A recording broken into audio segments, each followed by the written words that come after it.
Welcome to the midweek mailbag. We are back for another week of Detroit Lions questions sent over to us via Twitch, via Twitter, via YouTube, wherever you want to send them. My name is Jeremy Reisman. I am the producer over at Pride of Detroit. You can find me at Detroit Online on Twitter. With me, as always, to break down these questions, to carry me in some instances, particularly when we're getting draft questions in February, is the machine, is the managing editor of Pride of Detroit. You can find him at Erik Schlitt on Twitter. Erik Schlitt is here. How we doing, buddy? I'm doing good. I was a little worried about you bringing the energy because it was we're a little later at night here today. But you coming out? I'm trying. It's hot, man. Listen, that's good.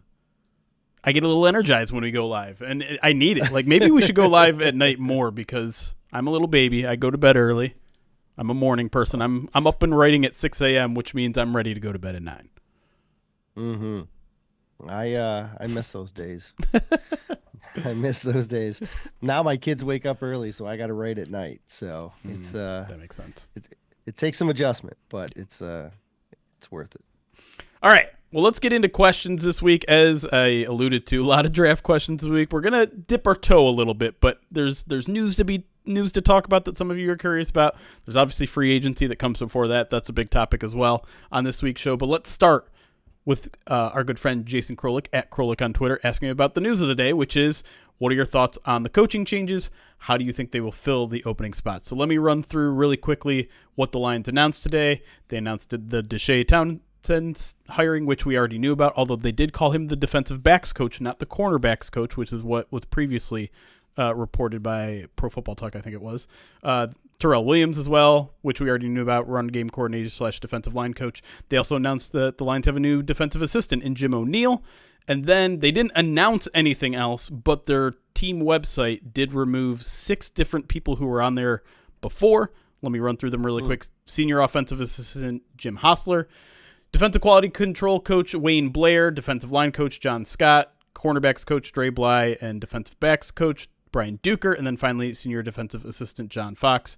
We kind of saw the writing on the wall for John Scott Jr. We were wondering about Dre Bly's future. It seems like it has been written, and we even noticed a couple weeks back that Dre Bly had taken quarterbacks coach out of his profile on social media, so kind of felt like this one is coming. So what's your initial reaction to all these things? Well, I guess a lot of them are not unsurprising, considering the messages that we, like you said, we've been kind of seeing over the last couple of weeks. John Fox being a senior assistant, typically those guys move on after a year anyway, so that's not unusual. We knew the Duker news, getting hired by the Dolphins. Like as you alluded to, the Scott and Bly things were, projected. People were thinking about it. Other than that, I mean, other than those two getting confirmed, I don't think any of the other moves were really overly surprising. Defense was a problem at times last year, right? And they tried a lot of different things. Statistically, they're going to be, you're going to look at the rankings. They're going to be near the bottom in most things, except for like run defense, right? Right. So I was a little surprised that they didn't maybe reallocate John Scott, just maybe like change his role a little bit, but I don't know. The guy, I'm blanking on his name. Williams, Coach Williams, that they're bringing in from Tennessee. It's one of the best run defensive line coaches in the game. So they're really just trading out, or they're really just adding to an area that they were already successful. Hopefully, they'll be able to add some more coaches to fill the rest of it out. But no surprise the secondary is getting looked at. No surprise the defensive line's getting looked at. Unsurprisingly, the linebackers, who were wildly successful, didn't get touched. Right. Right. So you have 2 coaches that coach the linebackers, right? You've got Calvin Shepard, who's of course like the mainstay for the last 3 years. But then I don't want to discount Sean Dion Hamilton, who's when he was in camp and then all of a sudden on the coaching staff a couple off seasons ago. Right. and he's been there right along, and I'm sure he's having a big influence on that room as well. So it's a little surprising to see like a 75% or 66% overhaul, I guess is what it's going to be when it's all Just said the and done on defensive coaching defense. roster. Yeah. Yeah, but it seems like a large amount. At the same time, they're bringing in a couple of more proven coaches as opposed to younger guys that they were hoping could develop. Yeah. So it seems like their strategy has shifted a little bit. Um, and we'll have to see because, like you said, they're not done. So, Right. There's yeah, no cornerbacks coach on the roster currently, so makes you think that's probably going to happen. I guess it's not completely unheard of to have a defensive backs coach and that's it. So you don't know that for sure, but like it seems like there's room for a couple more assistants, and things here and there.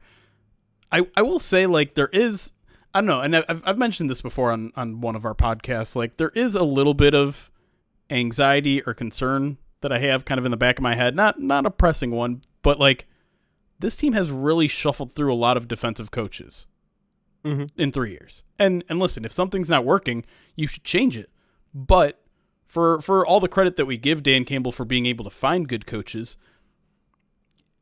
I don't know if he's done a great job there on the defense, right? And I'm not saying these guys aren't qualified coaches. I'm not saying, you know, some of these guys, like John Scott's a good coach. He'll land somewhere and continue to coach in either this league or college. But at the same time, like 3 defensive line coaches in 3 years, and I understand, you know, it was a little bit different with the first one. I can't remember his name for whatever, but he went to Carolina to be closer to family in the same way that we saw Deuce leave. Defensive backs have been kind of a mess in terms of their coaching staff right now. Like they've gone through a lot, and I don't want to add voice to this concern necessarily, but at some point, maybe there's a little culpability that falls on Aaron Glenn. sure.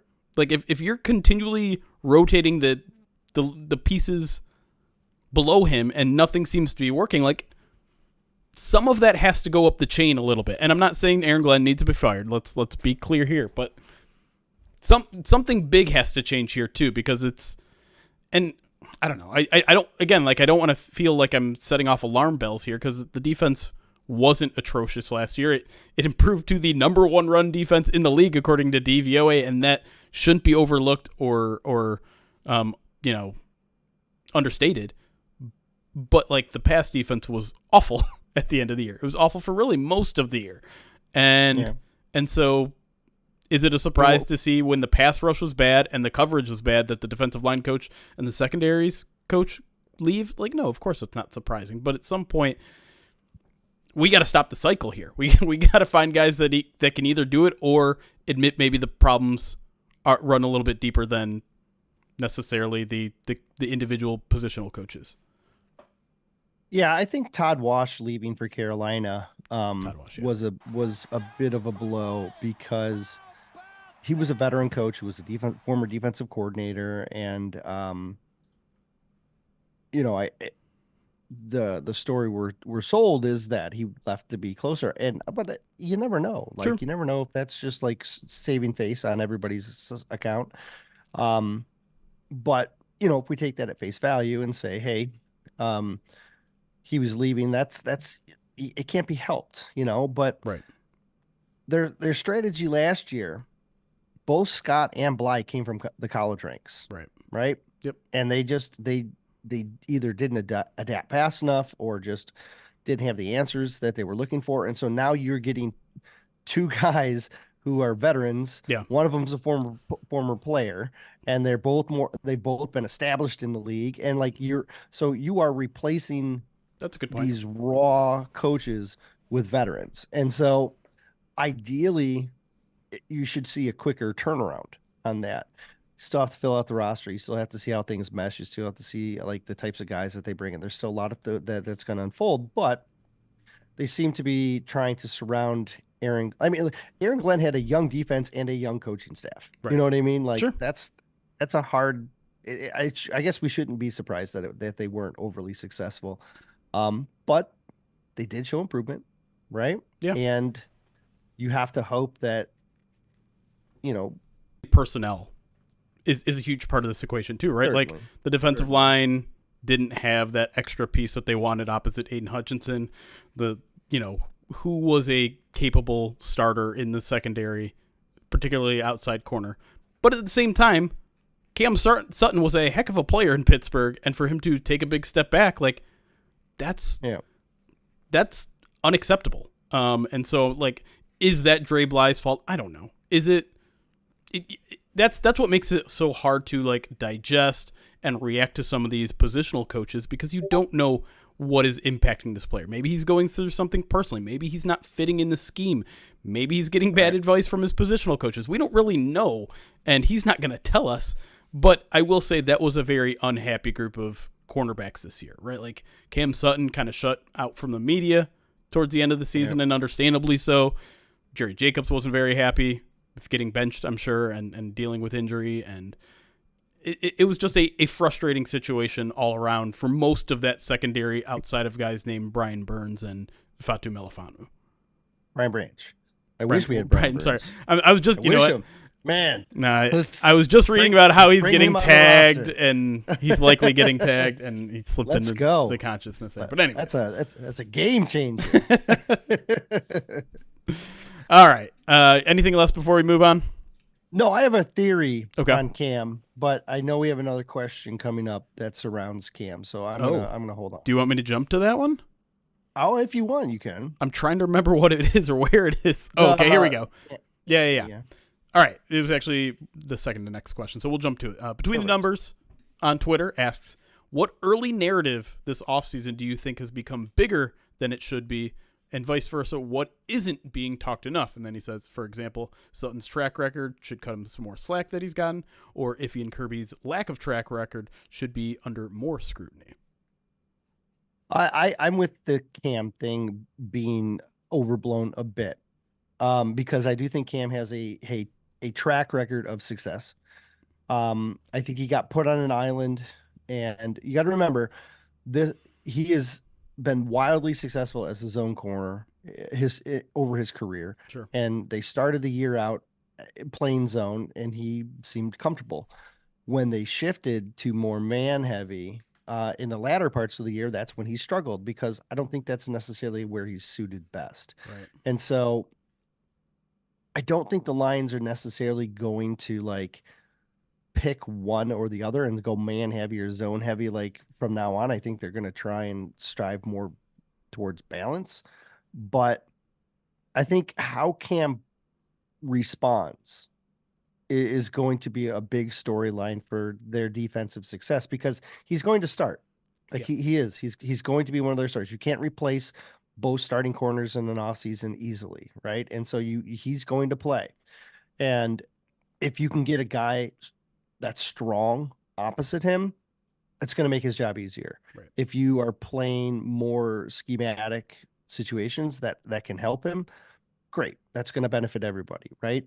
But I think he's getting a lot of negative attention right now. Sure. And I think that might be a bit unwarranted, in my opinion. I think he was in a really bad situation. Yeah. And maybe that's the optimist. Maybe it's the optimist in me, but I look at his track record and I say, man, he's been a good player for a long time, and he had a tough end of the season. And so I do think that's a little bit overblown. And so is there concern? Certainly. Yeah. I just think it's a bit overblown. I agree. I will say a separate concern with that whole situation, which is not really being talked about, is what you just said. Like, they transferred to more, not like a crazy amount of man, but like that, they used to do. Right. It wasn't that lopsided, but it also feels like they saw the most success there, right? Like, they started getting more disruption numbers. They started blitzing more. They started forcing more turnovers. Yeah. It's Glenn.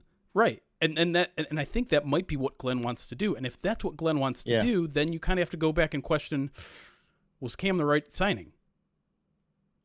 Because that's the thing. Because I think they went into 2023 thinking they were going to play a lot of zone. You know, don't ask Aaron Glenn a question about playing more zone. He will attack back. But that's what they were doing early in the year, and maybe that's what they thought they were going to. That they had the personnel for that, and so now you have to wonder, Well, now are they stuck wanting to do something with a player that doesn't fit that as well? Like, he can play, man, but it's clearly not his strength. So that to me is a little bit of a concern going into 2024. Yeah, he's such a cerebral player. Yeah. Though. Right. And our good buddy Brett Whitefield in the chat is pointing out that he was injured down the stretch as well, and so that probably factored in as well. But I just think that's a little overblown. Yeah. I got another narrative that's overblown. Please. Kicker.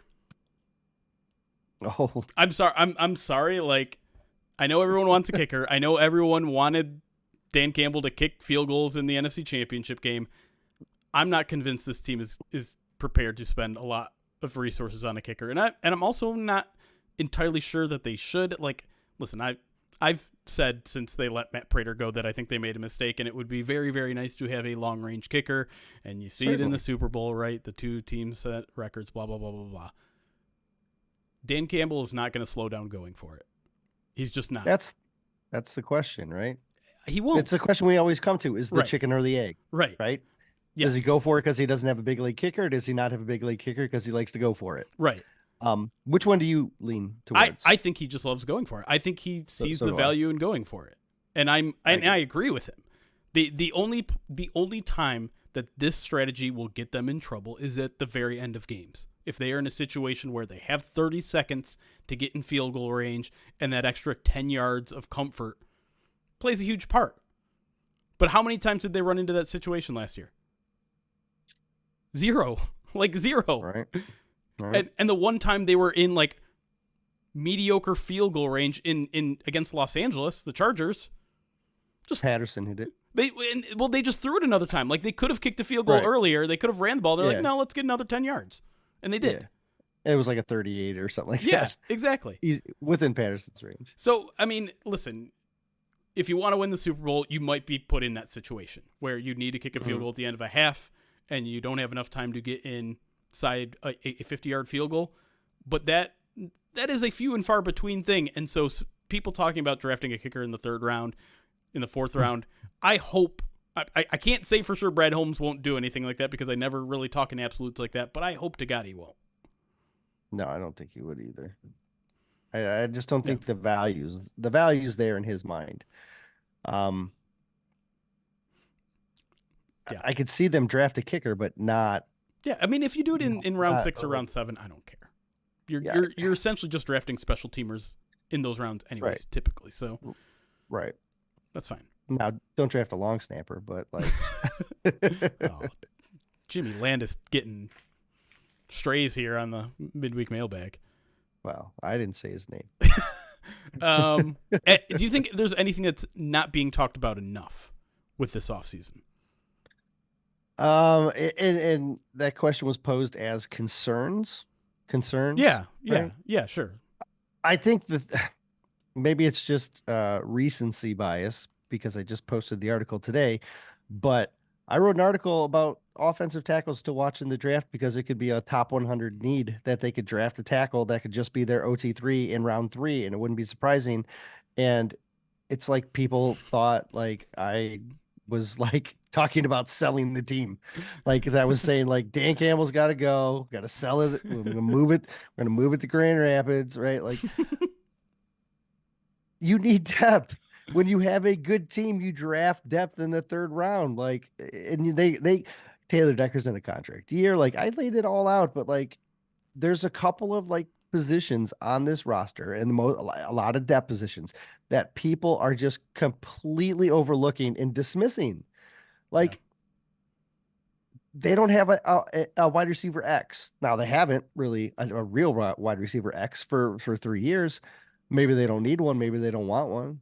But like, if they do, they don't have one right now. Like they don't have either guard. We all know that's a thing, but like they also don't have a third tackle. Like they also or a second tight end. Right. Well, they have a third. I mean, if you count, depending on how you view Mitchell, right? Right. Yeah. Don't James Mitchell's he's still that's good. True. But like, there's a couple of these like low key like important needs that are just getting completely overlooked. And when you even bring up the idea that they need to be addressed, it's like you've like insulted their mother or something. I It's crazy well, to me, right? what I think it is Lions fans have become so accustomed to having so many needs that if you're talking about Right. drafting a non-immediate need Mhm. in day 1 or day 2, they're like, "What are you talking about? Why would you do that?" So, 4 years ago, I wrote an article about every team need. Now, this was for the 90-man roster. Yeah. And I said, here are the 21 specific needs that I think that they will address. Yeah. And a couple of radio stations picked it up and they were like, the Lions have 20 needs. And I was like, okay. One of them is backup nose tackle. Like it was like, right. I was like, calm, like, but like they have a lot of different spots to fill. Yeah. I have a whole bunch of like on my whiteboard behind me, I have a whole bunch of little need stickers all over the place because they're going to want to fill those spots on the 90. But like when you have a good team, you're not and we've talked about this. They might the only starter they might get out of this draft might be the guy they get in the first round. Right.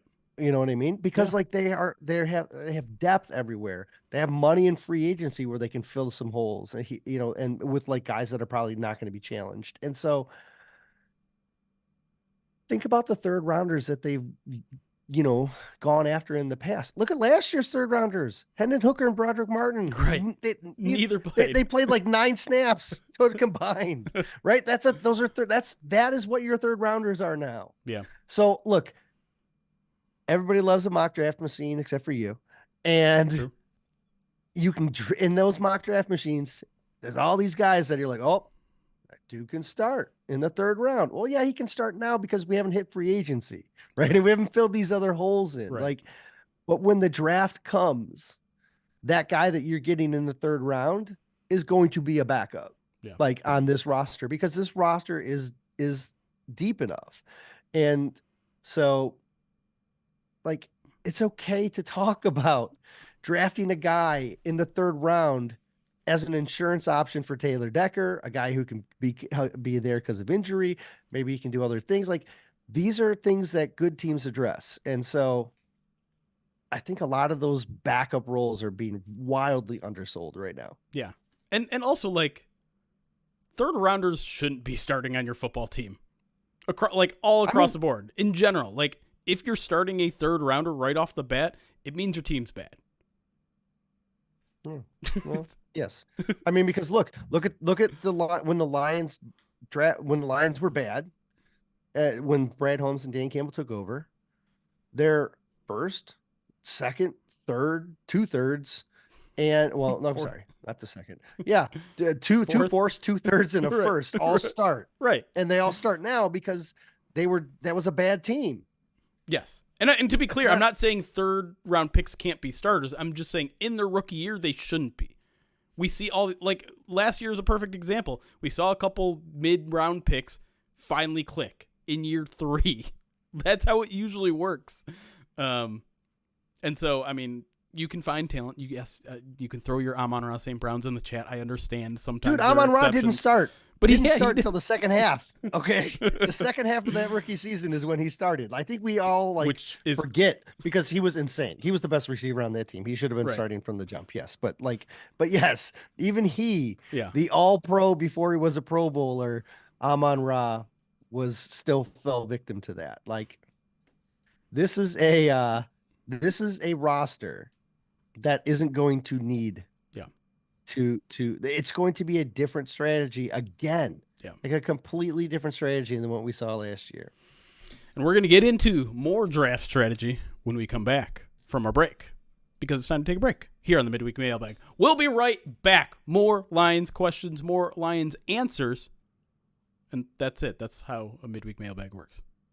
You nailed it. All right. We'll be right back.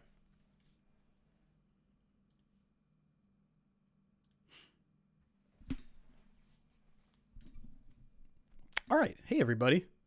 I For saw. every Go ahead. for every Lions third rounder that starts, there's also a third rounder that doesn't. Right, right. Yes, Graham Glasgow was a third rounder. Yes, he's a starter. Yeah, so was Julian Aquara. Okay, Right. that's what it is. Yeah. Like if you're in the top 40, you should start. Like that's what should happen. Lions aren't picking in the 40s anymore. They got one pick in the top 40, one pick in the top 60. So Technically, expect. with his own 61. Yeah. Okay. All right. I was being literal. All right. All right. Let me get to some alerts here. Then, if you guys have more questions, we'll answer them. I know there was a bunch earlier during the show. Unfortunately, can't pay too much attention to the live chat because I want to pay attention to Erik because man spits fire. Fast. No, you talk a lot, not fast. A lot. Very different. It's very. I get those confused. Different adjectives. John Livingston, thank you for subscribing over on YouTube. Yevitz, thank you for the 33 months on Twitch. Papa Bert, 25 months on Twitch, throws in some Pride of Kool-Aids. Big Z Dubs, 14 months subscribed to the channel. Rye is the Beast, $5 super chat on YouTube, says day 2 of petitioning Grossi to come on next year. Make it happen, Jeremy. Sorry I had to try to annoy you with repeat comments. Good work, guys. Hey, no problem, Rye. We'll try this year for sure. I am concerned he's a little too big for us now. I know. He's 2023 fan of the year. He gets. I mean, when do I get to go to the NFL honors? Never. Well, he did a charity thing, so I think once you start doing charity, you'll be up for that.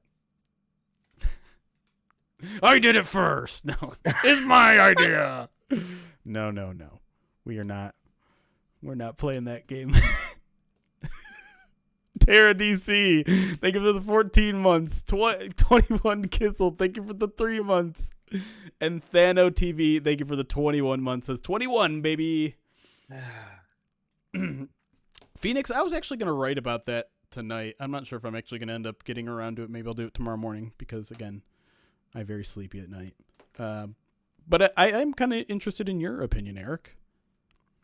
John Kaminsky. Mish? Yeah. Cap casualty I think nah? there are now that Tracy has been released. You have 2 guys that make sense, make sense to be considered. Not right. Make sense to move on from, just to be considered. Because there's really only like 4 guys who will even save you any money. Yeah. Excuse me. Let me pull up so I'm not speaking out of turn here. Yeah, if you're talking about saving over $1.5 million, okay? Yeah. There's only like 4 guys. You're not cutting Jared Goff or Taylor Decker. So those are non-starters, right? Yep. And so it's John Kaminsky and Levi Onwuzurike. Those are the only 2 guys that are over 1.5. And Levi's just barely over at 1.7. Whereas Kaminsky's at 4.6, which is a big chunk of money. The other guys that are hovering around $1 million, Aleem, no. Iffy, no. Amon-Ra, Derek Barnes. Right. So those are all no's. Yeah. Right. So the only 2 you're talking about here are Kaminsky and Levi. Yep. And I don't think it's a huge. I mean, I still think Levi's in consideration. I don't necessarily think it's a big enough there's a big enough reason to move on from him. But I do think Kaminsky has a lot of questions to answer. Yeah. And so I'm not. I don't know. I don't know what's going to end up happening here. We talked about this briefly before, but Pascal kind of does what he does, right? And yep. Pascal was getting starter snaps over Kaminsky down the stretch, even though Kaminsky kind of came back and took the starting role over again. They both kind of split the role. But if they change their defense and they only need 1 guy, one of them's on a rookie contract and one of them costs $6.3 million. Yeah. You do need depth though, right? Certainly. And Pascal has not exactly proven to be a model of health and Health. availability. But like this, I mean, you look at this cap number. It jumps. It's 3 times what they were paying for him in cap space last year. He took a step back last year. I think it's fair to say he's 29. It's a tough call. It's a really, really tough call. He's everything they want in terms of an attitude guy, in terms of a culture builder guy, in terms of an effort guy. And Kaminsky is very happy here too. I mean, if you remember his press conference when he re-signed last year, it was like very emotional and he was very happy. And I think he admitted, like, even though he looked elsewhere, like he was always thinking about being here. Yeah. The Lions gave him a second life at a career. Yeah. And so it's tough. For me, you only cut him if you think you're going to need that money. And you don't, and you think you're only going to need one of those 2 guys.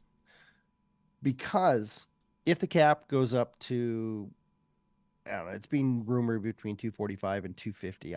I've set mine at 245 just for my rough numbers.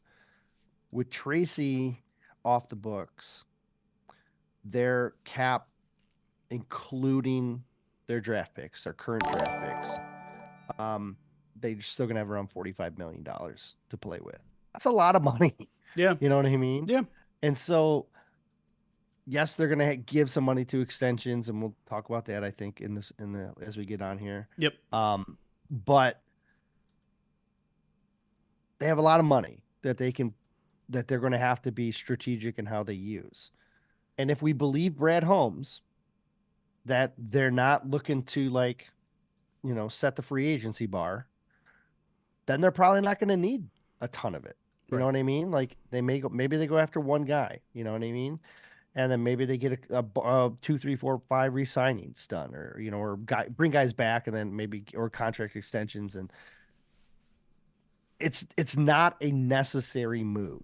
Yeah. And I don't think they'll make it unless they absolutely think they need it. And the only way they think that they would need it is if they're like, okay, give me Jalen Johnson. Well, right. Honestly, like, if they're like, hey, we need to get Jalen Johnson, we know Goff's going to cost about this much. We know Amon-Ra is going to cost about this much. We know we're giving Penei a 5th year. That's for next year, but that's not going to impact him this year. He's still going to be low. But so, if we're going to do all of these things, do we have enough working capital? Because like Aleem might get re-signed this year. Yeah. You know what I mean? Like it's very possible they don't want to risk losing him. So if they're laying out what they think they need, and they need the money, yeah. But right now, from the outside, it doesn't look like it's going to be a huge necessity at this time. And some people in chat have mentioned the idea of approaching him and taking a pay cut. It's certainly something this front office has shown they're comfortable doing.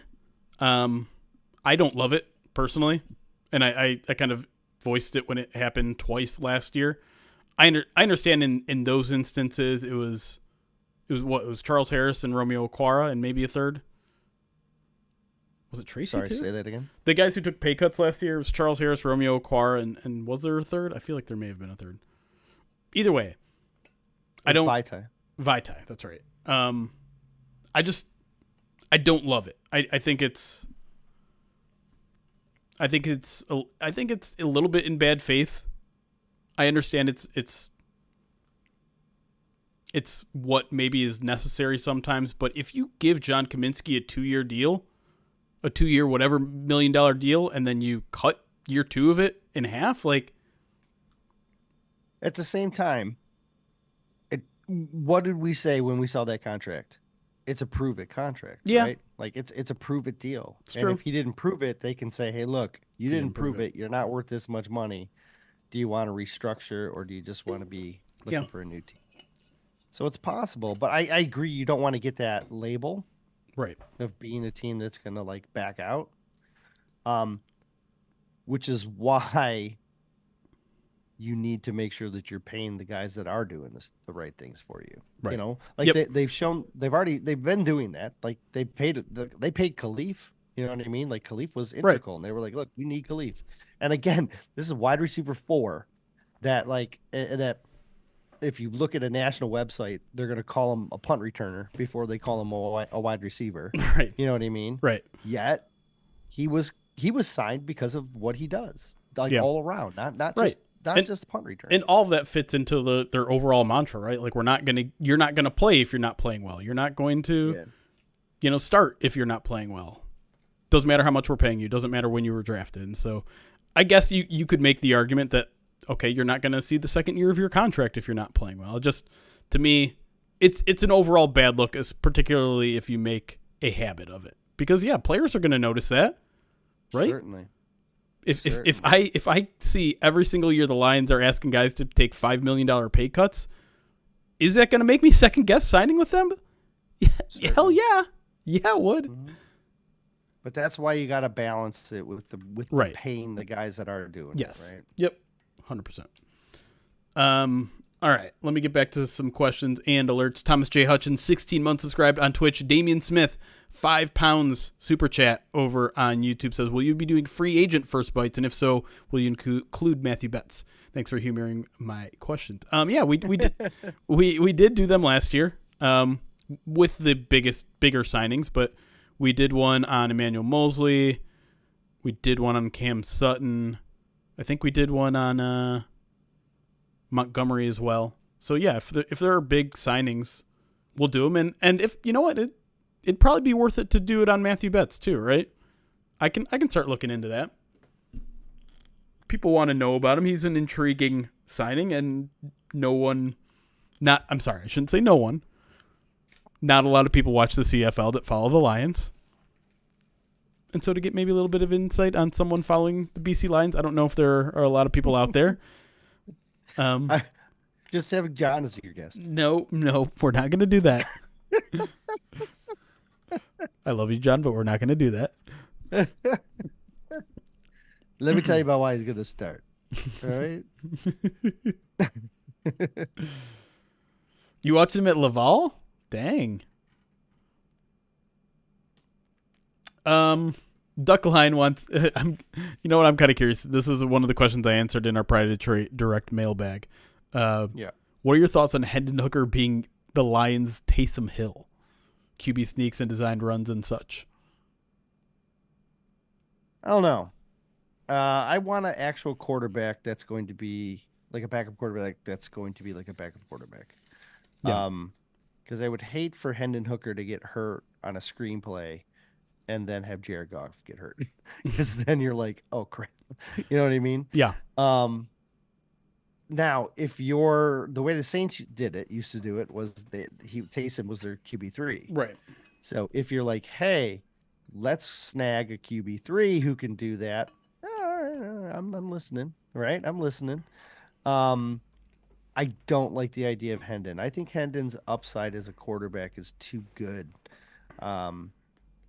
He offers so many different like intangibles that we saw in college that I think once he kind of gets his feet under him and gets acclimated more to the NFL, I think he can be a really good player.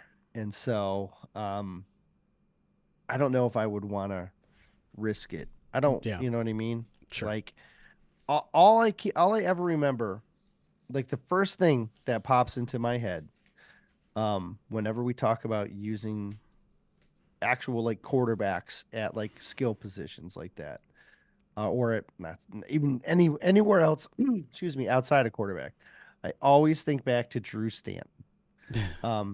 Drew Stanton at Michigan State. Do you know this story? Nope. Drew Stanton was a backup quarterback, and he was set to be the starter next year. And they put him on special teams, like in the bowl game, or maybe it was at the end.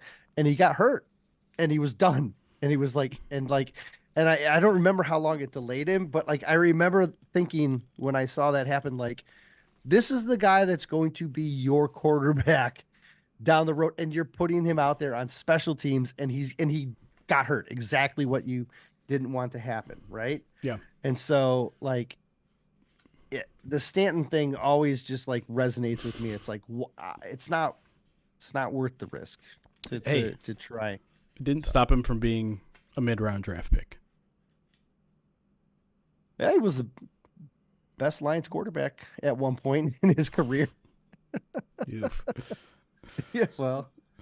Liam with a very rude question says, will you do a first bite for the whole practice squad next year or just bets? It's clever, but it's rude. It's accurate. Probably. Might also be very accurate. There were more earlier that I wanted to address, and I don't know if I can scroll up all the way and find them, but I will try. A lot of questions about the third quarter and how to fix them, and that's a great question. Yeah, right. If I do that answer, I would bring it to them and be like, guys, I got it. Oranges and orange halftime. slices, ants on a log. Yeah, I don't know. I mean, to me, it always felt like it was always something different. Like one week it would be the offense goes 3 and out, 3 straight drives. Another it would be the offense scores once, but the defense gives up touchdowns on every drive, and it's just like even like the NFC Championship game is like they got off to an okay start. They stop them for a field goal right out the gate, which I think was a pretty big deal considering you were up 3 scores and it was still a 14-point game in your favor. And then offensively, you drive like all the way down the field and then you don't convert on 4th down on a drop pass. Like that's not bad scheme. That's not failing to make the proper adjustments. That is just a weird, random mental mistake. Yeah. And so I don't know if there was like some sort of like correlation between all of these mistakes, all of these crappy quarters. I might have an answer for you, but I don't know if I do. I guess we can just blame Ben Johnson for not being a rah-rah guy. That's right. He needs to be more rah-rah, Ben.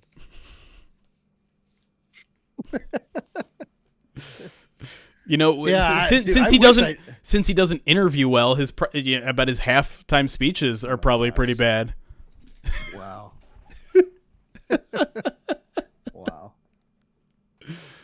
Wow. Brock Ray is a free agent. I can't remember if he's restricted or not. Either restricted. Way. Yeah, but restricted. It's essentially going to work the same. Like they're probably not going to tender him, right? All of their restricted free agents are probably going to be the restricted tag's probably going to be too expensive for what they do.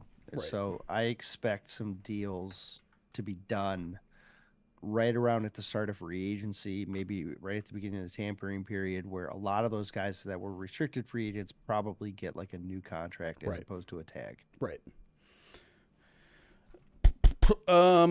We are going to answer that question, JC Paxton, during the show. So hold your thoughts there. Do you have a lot of people are asking about free agent corners, and I think if the Lions make a splash, it's got to be there. Do you have a dude? Well, I think Johnson's really the Jalen Johnson, the white whale. Yeah, he's the prime guy. Awuzie, I'm pronouncing his name wrong. I know it, but I think he's intriguing. I think Gilmore might be a patch if you're also bringing back Mosley and you're saying, hey, I think one of those guys is going to eventually, we're going to pay both of them and one of them's going to show up, or hope that one of them's going to show up. Lose the Okwara brothers, add the Gilmore brothers. I'm down. I know Gilmore's old, but like he's not bad. He's not playing bad. Not yet. At some point, Father Time is coming. Table. Yeah, certainly. That ball's going to roll off the table at some point. Yeah. Which is why I added the Mosley part. And again, you're talking about 2 gambles. Like if your game plan was to sign Gilmore, re-sign Mosley, and then draft one in the first round, okay, I could understand that route. Yeah. Like I would totally get it, because you're playing the odds on like one of these guys progressing. If they just straight up sign Johnson, Coolio. Let's start looking at edge rushers at 29. Right. You know what I mean? Or Right. guards. Yeah. Or interior offensive linemen. But yeah, I think Awuzie is interesting to me. Had the ACL 2 years ago, seemed okay this year. So hopefully that's behind him. By the way, like even if like you go out and sign Jalen Johnson, I'm not against drafting a cornerback on day 2 Sure. because guess what? Cam Sutton, he's only got 2 more years left on his contract, and you can get out of it next year if that plan goes in the direction it's currently going. I'm so comfortable with redundancy. If you draft or if you sign Johnson and then you have Sutton and then you draft one at 29, I don't care. I'm cool with it. Me too, man. Coolest cornerback is such a position of like that. You need 3. You Yeah. need at least 3 outside guys, right? And we're not sure if they have one. I think they have one, but yes, I agree. I understand that sentiment. Yeah. Do you want to play with the idea of JC Horn? I did with our Pride of Detroit Direct subscribers this week, talking about just not addressing any rumors or giving credibility or dismissing any of the rumors that may or may not be out there, but like the idea of trading for JC Horn, former first round pick. Or can it just be like trading for a guy? I mean, yeah, you know what I mean, sure, right. Yeah, it can be any, but like, so the 2 I'm names not I threw out against there trading for a guy. Yeah, I put two guys I put out there on Pride of Detroit Direct were JC Horn and Asante Samuel Jr. Both guys on the final year of their rookie deals. So JC Horn does have a 5th-year option because he was a first rounder.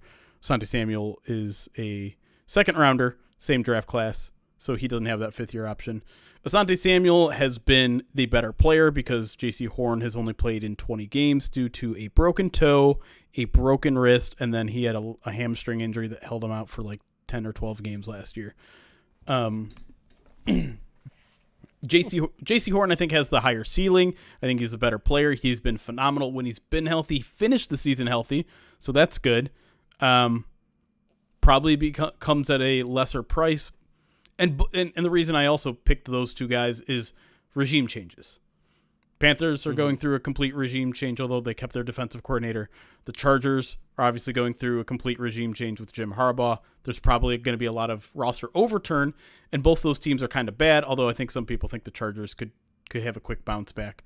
So when you're a bad team, you have a young player ending their rookie contract, it's a good time to trade him, right? It's a good time to be like, okay, we can't afford to pay you a monster contract. We need to be young and cheap. Yeah, Chargers are in that boat, right? Yeah, but the question with the Chargers is like, do they feel like they can contend right away? Because then maybe you don't trade away an Asante Samuel. I think Jim's going to think he can contend right away no matter what, but I don't think they have the horses that Jim wants. You know what I mean? Right. Like the team, the way he's built his team, yes, is not in that manner. So. And they have salary cap issues. So yeah, those 2 names are possible. I have no idea if either of those teams have any interest in trading their guys, but like when I went searching for guys, I was looking for all those things: a regime change, guys that are about to get paid that the Lions might be able to inherit.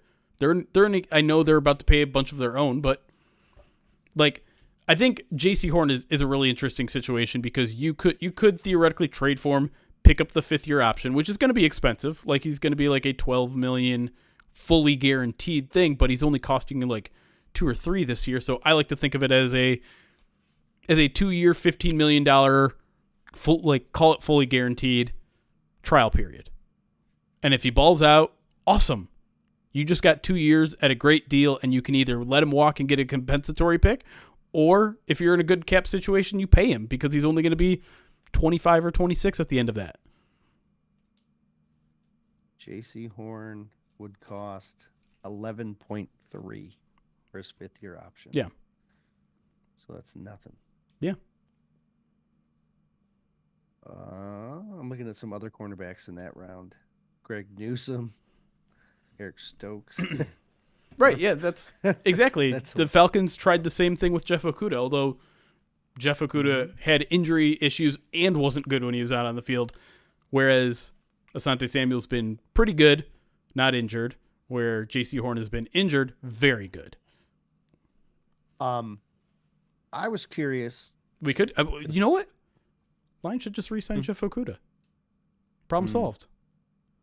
He's a free agent. I was thinking about other teams that are in cap issues, and the one that immediately comes to mind because they're in cap issues every Saints. year is the Saints. Yeah. And there's other reasons to like, pick from that team, sure, certainly. Right. And so I was like, well, I wonder what it would Marshawn Lattimore looks like. Mm-hmm. Marshawn Lattimore's contract is not tradable. Okay. Next year, okay, it is. This year, it's not. He has a $14.6 million cap hit this year. Okay. But if you let me shift over. Wait, they did something with Marshawn Lattimore's contract though, right? Because someone asked me about that recently too. They turned some of his salary into not a signing bonus, but an option bonus, I think. I think it still falls under prorated though, doesn't it? Is that not right? I'm not entirely sure. Okay. I looked into it before and I've already forgotten. If he's traded before the June 1st, it's basically the same as if they cut him. If it's post June 1st, it's a lot more. It's absolutely tradable post June 1st. Okay. For this year, but it still screws them next year. Well, I mean, I hate using June 1st as examples because people think it's this magic wand where all the cap hit goes away, and that's not how it works. The problem isn't going to be on the Saints end if you trade him with this post June 1st designation. It's going to be on the team that you trade for. Yeah, the team that acquires him. Right. Because the team that acquires him is going to be acquiring a cap hit of $31 million. This year? And then next. Okay. Next year. And then 28.5 the year after. And that's what he's going to make if they don't make a decision on him. This year he's going to be at 14.6. He has 45 million in dead cap, which means if they cut him, it's just going to cost 30 million more. 30 million more into the hole. so he's not tradable right now. Is the moral of the story. If you trade him, you've got to trade him to a team that can basically like restructure his whole contract. And he has to be willing to, because he has join his boy Aaron Glenn. He'll do whatever. Dude, he has just with the Saints. It's just insane contract because they just keep pushing it and pushing it. It's got 2 voided years on it. Those voided years are like $8 million worth of voided years. It's just it's a mess. And they're wildly over the cap again. Yeah. Like wildly over the cap. And someone did I include that question or not? I think you did. Okay. So I didn't want to. Well, but that was like an add-on. Yeah. The Saints. I'll answer it now. Like some people are asking, how are the Saints over the cap right now? And the answer is they're not really, because anything that you see that says they're over their cap has already moved the books to 2024. Yeah. When you look at over the cap, or if you look at Spot Track, they're already showing the contracts that they're showing are already for mid-March. They're already into the new year. Right. Like they're already projecting. Yes. And so you have to be cap compliant when that turnover happens, which is the start of free agency. So basically they have until free agency. They have less than a month now to get under, because they're not technically over yet, because we're still on the 2023 side. So if they like if they did nothing, the new year would hit and they would be $82 million over. Right. Like it would be like, you're cool. Now you owe $82 million. And so yes, the salary cap is not real, but at the same time, it's real. It's because they're getting into they're going to eventually explode. Yeah. Like it's just a matter of time. And they're shedding good players. Yes, the salary. Okay, look, if the salary cap wasn't real, the Saints would still be a competitive playoff team. Right now, they are treading water with a bunch of good players, and they are in cap misery, and they're going to stay in cap misery, and they're going to stay mediocre until they eventually decide to just blow it up. Right. Because can they keep sustaining doing the same thing over and over? Yes. Will they continue to get worse? Yes. But like, is that what you want? Like it Right. that's I can tell you right now, that is not what the Saints. It's not how you build a Super Bowl. Like, you might get to the playoffs every now and then doing what they're doing, but they're never going to win a Super Bowl. They're just never. No, they were in the worst division in the NFL and still didn't make the playoffs. Still Right. couldn't win it. You know what I mean? I know they were close, but they still didn't do it. Yeah. Celestial Soldier, thank you for the 21 months, says Tracy Walker anniversary for me. Too soon. That was too soon. I finally got YouTube chat working. Sorry, YouTube. I didn't mean to ignore you the entire first 30 minutes of the show. Hour of the show, really, at this point.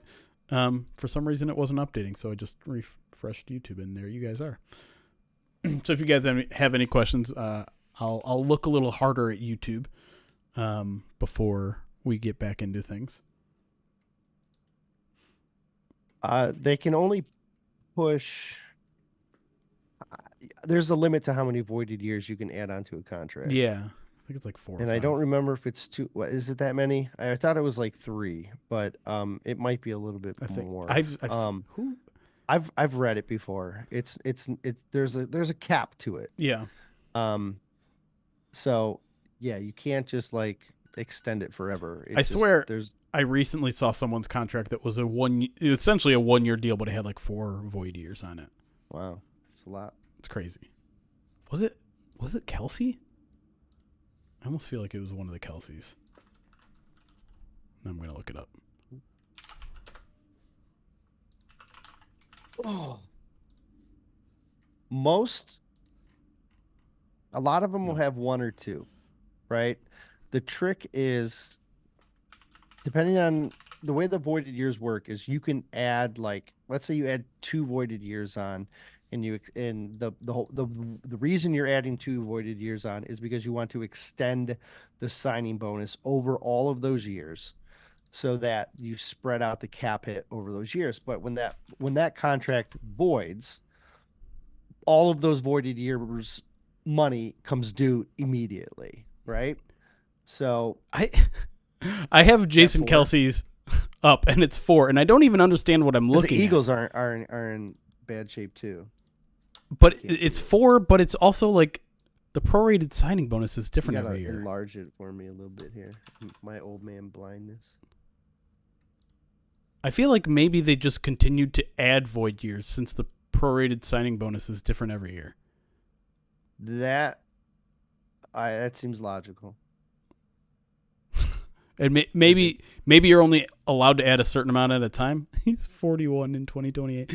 Anyways, so like, so when this contract voids, which it's going to, yes, technically all 4 next of year. Those voided, yeah, but he's going to retire, so they're all going to come due now.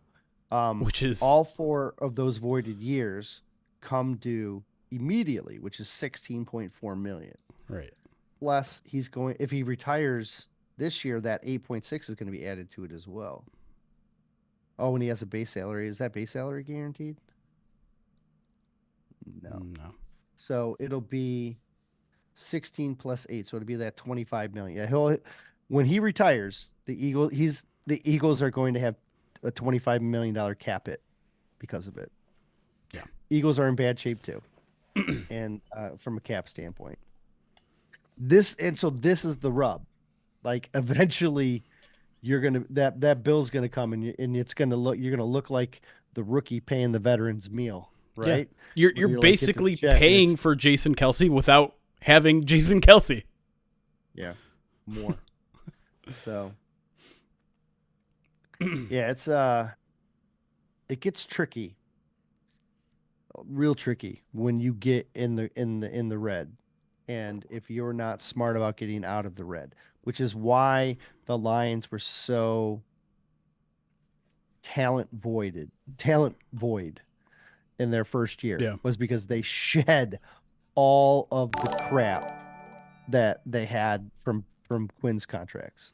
Right. They got rid of all of it right off the bat and went in. They were like, I don't remember what their dead cap was that year, but I want to say it was like 60 million or something ridiculous. It was probably more.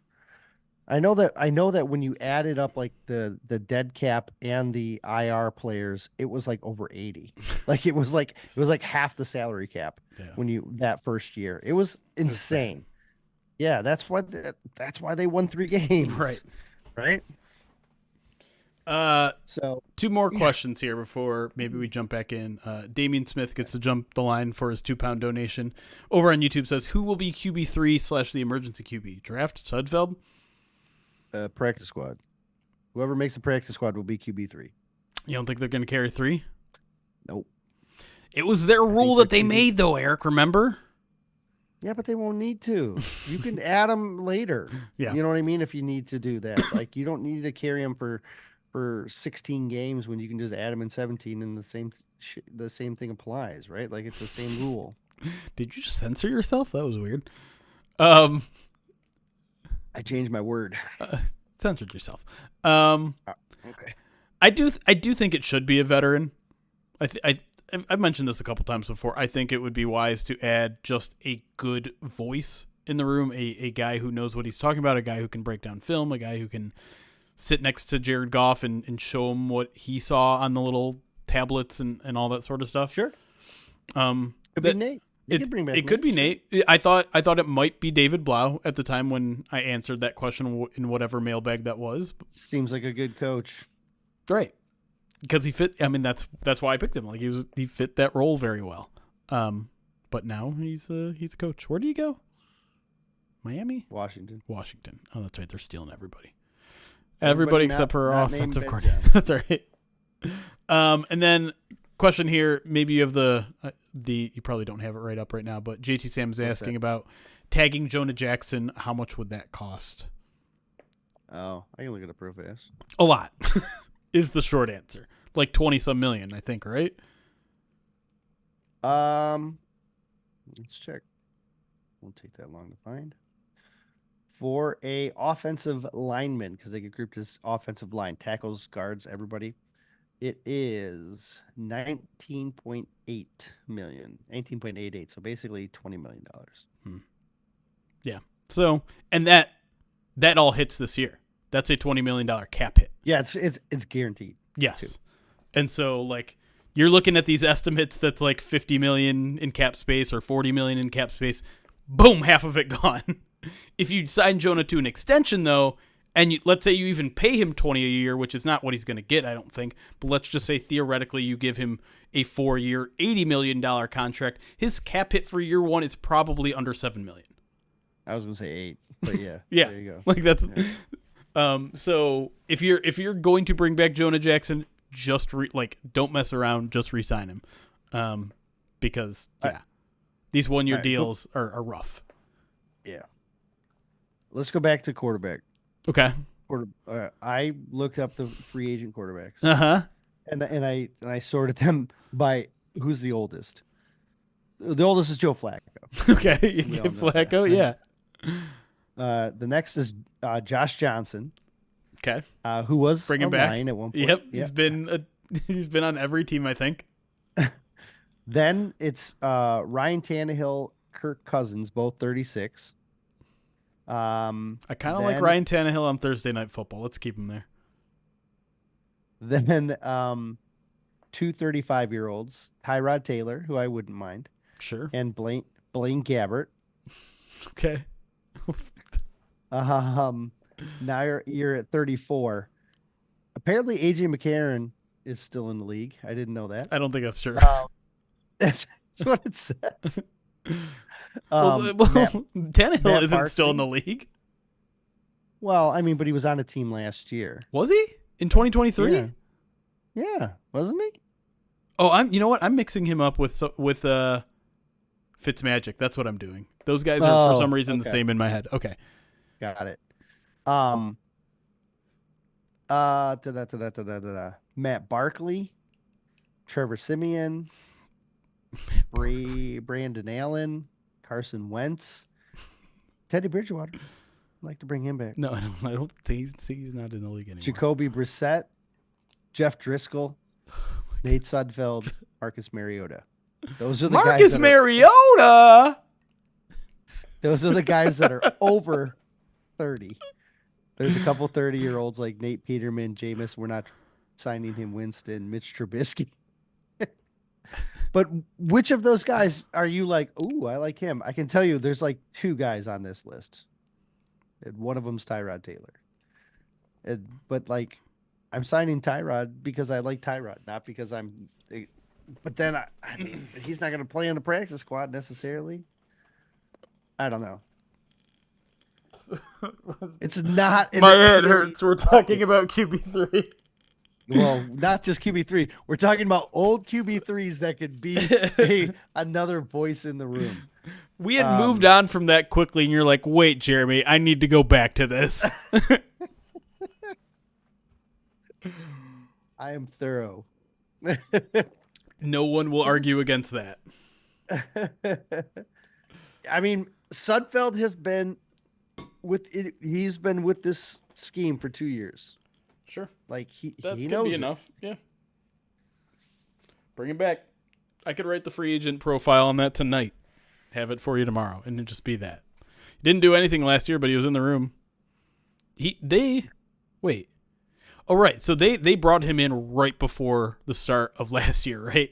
Because it was on Hard Knocks, and he's Correct. like, "Oh, hey, Nate's here. He's already here." Yeah, he was a cut at the wire there when they reduced the rosters. Yep. They picked him up, and then he was. I think did he play? I don't remember if he played, like even a couple of snaps. I don't even recall. I don't think so. And then he came back, looked really good in camp, right up until he didn't, and then got injured, and they paid him his money, and I have no idea if he was ever with the team This year. last year. Yeah, I really don't know. He was in the locker room every now and then. Like, Okay. no, perfect. he showed up late. He showed up late to the locker room. I didn't see him most weeks, but then like he showed up late. I feel like Justin may have put out an article on him. Justin's really good at like catching these guys that haven't been around all year and like seeing them one time in the locker room and be like, "Oh, I'm going to go talk to you." And I'm going to be like, "Oh, I'm not sure who that is. Let me look at the locker name because I don't recognize you because you haven't been here for the past 4 months." We need to do Flashcards? we need to make you some flashcards with some pictures. No, I mean, in general, I get it, but like, if someone's gone, how often have I been able to see Nate Sudfeld in the locker room? I mean, he's like 6'6". He's not like a small guy. No, okay, but like you're in an NFL locker room, Eric. Everyone is 6'6". Not necessarily. Not with their build. Like, Yeah. Nah. Bring him back. Just so I can be like, hey, I know your face. Nick the Greek, 100 bits, says, any thoughts on why the national media is gushing over Justin Fields? Seems like he has not developed as a pocket quarterback at all. Great runner, but that has resulted in injuries. I think people are just like building up excitement for a potential trade a little bit. Like, listen, I think he still has the physical tool sets. I think there's plenty of criticism to go around for the Bears coaching staff, which is why they continually seems to be shifting it. And there was some improvement, right? Like he played decently down the stretch. Sure. Not perfect ball, and he still very much turns the ball over way too much, but I think it's just you see flashes of like some really incredible play and not just with his feet. Like he's capable of making a jaw-dropping throw. He's got the arm talent. It's just a matter of putting it all together. And you're right. Like the processing stuff needs a lot of work still. And that shouldn't be the case in what he's entering year 3 or year 4. Year 3, I think. 4. He was after Sewell. You're right. Remember? Yeah. Year 4. So, yeah, I mean, that should be better than where it's at right now. But is that a him problem? Is that a coaching problem? Again, those things are really hard to parse.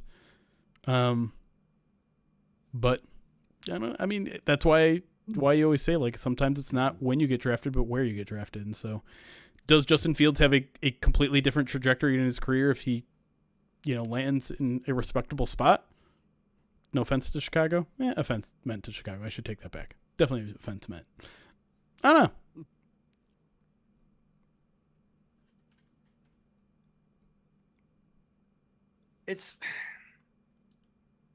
Yeah. Jay Pook, I'm sorry. I'm sorry your message got deleted over on YouTube. Even it's a message of, why do you hate YouTube, Sticktator? and then Nightbot acts to that message. I think Nightbot might hate you guys. I don't. Anyways, should we get back into it? Yeah. Okay. I'm getting blown up on Slack. All right. Okay. Let's get back to it, guys. I didn't program Nightbot to hate YouTube. That is myself. I'm looking at myself. Great. All right.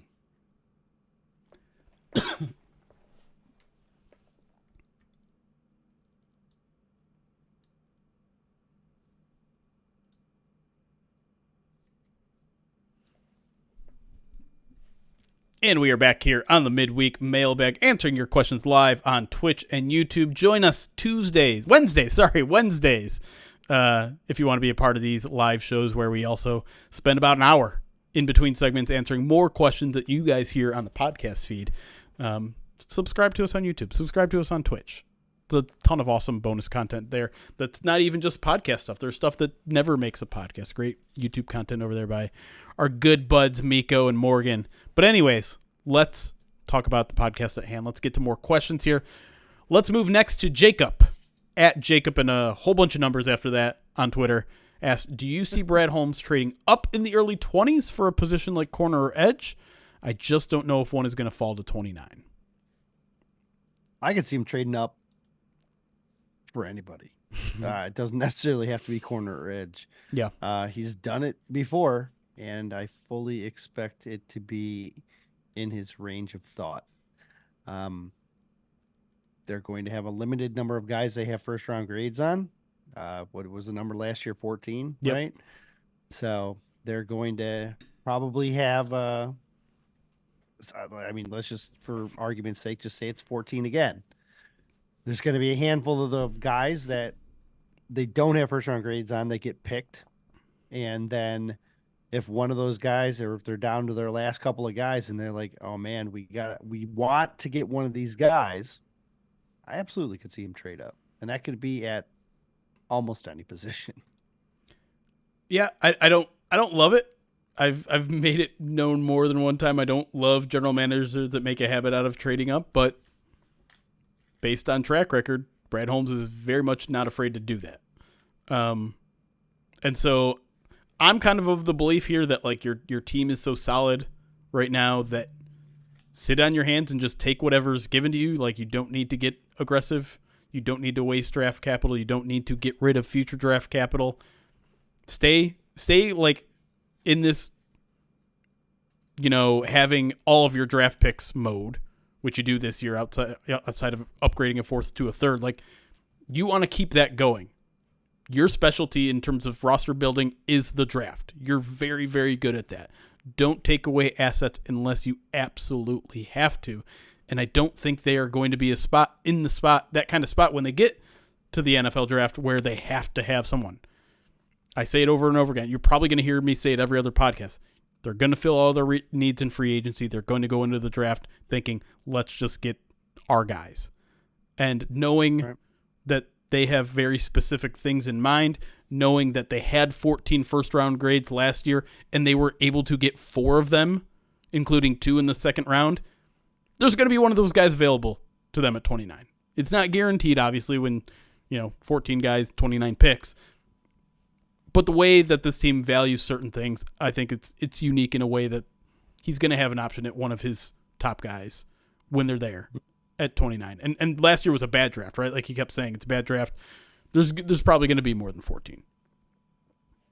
Yeah, and again, he looks at the board differently than any other team is going to look at the board, right? And there's some teams are going to look at the board and they're going to have, you know, their quarterbacks are going to be ranked high, whereas like they he may not even consider quarterbacks at all, right? Because Right. of the depending on what happens or what we expect to happen, and so all those teams, and there's going to be teams that like guys that he doesn't. Right, of course. That's so common, right? And so Your Jalen they Carters, let's call them. sure. I mean, look, they said Branch was one of their top 14 and they got him in the 40s, Right. right? I mean, like, Right. so it, they're they may sit there and the guy they have a high grade on, a first round grade on, falls to them. At the same time, I could see him saying that's the guy we want. Yeah. And I still have free money from the Hawkinson deal. Why not use that? Sure. You know what I mean? Like, Yeah. so. Next question, very much on this topic from one of our Pride of Detroit direct subscribers, Mark B. Says what we just said. You know, he had 14 grades, first round grades last year, and that he's never seen more than 20 in a single year. Says obviously there's no way to know that number in 2024, but is there a consensus about the overall quality of the 2024 draft compared to 2023 in years prior? I Googled this answer because I don't have a grasp on this year's draft class yet. And I just Googled if anyone was answering that sort of question, like, what is your overall thoughts? Is this a deep class? Is this a shallow class? I couldn't really get a consensus from anybody that I saw, but do you have maybe any idea of what this draft class ranks in terms of top-heavy talent or at least just talent overall? Well, it's very offense heavy. Yeah. At the top. Great. Right. Well, like I said this to you, and I don't remember if I said it on air or if I said it off air, but it would not surprise me to see the top 10 picks only be quarterbacks, offensive tackles, and wide receivers. Yeah. Like I could see 4 quarterbacks, 3 offensive tackles, and 3 wide receivers as the first 10 picks. You know what I mean? Or maybe it's Sure. the first 11, like one defender sneaks in there or something, right? Yeah. But like that's kind of how I see it. There's some really, really good tackles. And in all, excuse me, in all honesty, there's another couple that you could still argue might go in the top 15 or 16. And then it's a loaded wide receiver class. I think the quarterback, it's an interesting dichotomy of prospects this year because there's a few more guys that are in the mid round or in like the maybe day 2 range that you don't normally get. Yeah. But at the same time, I don't know how many. I think we're going to see we're going to see 4 go in the top 11. Let me put it that way. Hello, Vikings. So, right. At 11. So from an offensive standpoint, it's very friendly if you're looking for one of those like spots. From a defensive standpoint, the spot to be is in like the 12th on, right? Like 12 to 32. Yeah. There's not elite players on defense at the premium positions, but that doesn't mean that there's not really, really good players. Right. Right. Like there's not a Sauce Gardner, but there's a couple other really good corners. There's not an Aiden Hutchinson, but there's a couple other really good edge rushers that are going to go. And you're going to see more defensive guys, in my opinion, kind of like bunched up in that like 10 to 50 range. You're going to see a lot of really good quality defensive players come off the board as well as offensive players. Sure. But like there's a couple so while you're missing the elite talent, I think there's a little bit more depth in the first and second round of those guys. Like there's a couple defensive tackles. We haven't seen defensive tackles go very high in a while, right? There just hasn't been that quality of player. And so, I mean, outside of last year's, question mark. And so, there's a couple of guys, but again, those guys are probably going like in the 20s. Right. But that's still having a couple of them available. It's just a couple more options. So it's not so like overall, there's a lot of depth, but the only real elite talent I think is on The the offense. offensive side of the ball. And so it's an okay year for a team like Detroit to be picking later because you're just going to take the best guy no matter what, and you're not going to be feeling the burn or to pick one of those elite talents or the need to try and go up and get one because you have a need at one of those spots. And I think that overall outlook lends to taking care of some of these needs in free agency. Not that you weren't going to do that anyways, but like we were kind of talking about earlier, if you want to get, and this might have been during the break, if you want to go get a top tier cornerback in free agency, do it, but also don't be afraid to follow that up by also drafting one. Because listen, if you don't get a Sauce Gardner at 29, but you get a really good player, it's okay if that guy sits in year one. It's okay if that guy learns from good players on the roster, gets coached up, and then plays in year two. That's okay. You'd prefer to get immediate contributors, but I think last year has tainted us. Like, we're not going to get 4 immediate starters out of this year's draft. We're just not. The roster is in a much better spot, and it'd be silly to expect that kind of hit rate anyways. So if your first round pick doesn't start right away, like, don't freak out. That's okay. And to have that sort of depth is something that this team needs anyway. So, yeah, that's where I'm at. All right, next question. Let's get into a little cap space talk. At Brad Holmes's Bulge asks, let's talk about cap space. Describe how, in theory, a Jared Goff extension could open up cap space this year, and how an Amon-Ra extension could increase his cap space this year. His cap hit, I think he meant this year. Because you can't really make room on Amon-Ra's contract by extending him this year because he only costs like what, 1 million? 1.25. Right. He's on the 4th year of a 4th round pick salary. So Amon-Ra is the 3rd highest cap hit amongst wide receivers on the Lions. Right. So you can't convert any of that salary into a signing bonus. Like, you're gonna give Amon-Ra a signing bonus, which will like alone triple or quadruple or 6 or 7 times his cap hit what it is right now. Like, there's no, if you give him a 40 million guaranteed signing bonus over 4 years, that's 10 million added to the cap hit automatically right now. And so you can't create. You're just not going to create any space with Amon-Ra. He's going to take probably around that. He's probably going to cost 10-ish million more against the cap than he currently is. But you can create that sort of room, and maybe even more by extending Jared Goff. Do you want to kind of go into how that works? So Goff is currently scheduled to make $32.3 million as far as cap hit. Okay. But when you sign him to an extension, you typically backload the contract. And if you want to understand like what that looks like, just look at the contract that he signed when he arrived in Detroit. His first year, his cap hit was 10.6 million in his first year. Then it went up to 31.1, and then 30 point, almost 31, and then now it's right about 32.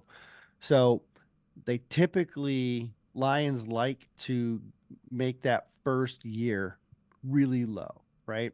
And to give you another example of like how that works, we were talking about Cam Sutton earlier too.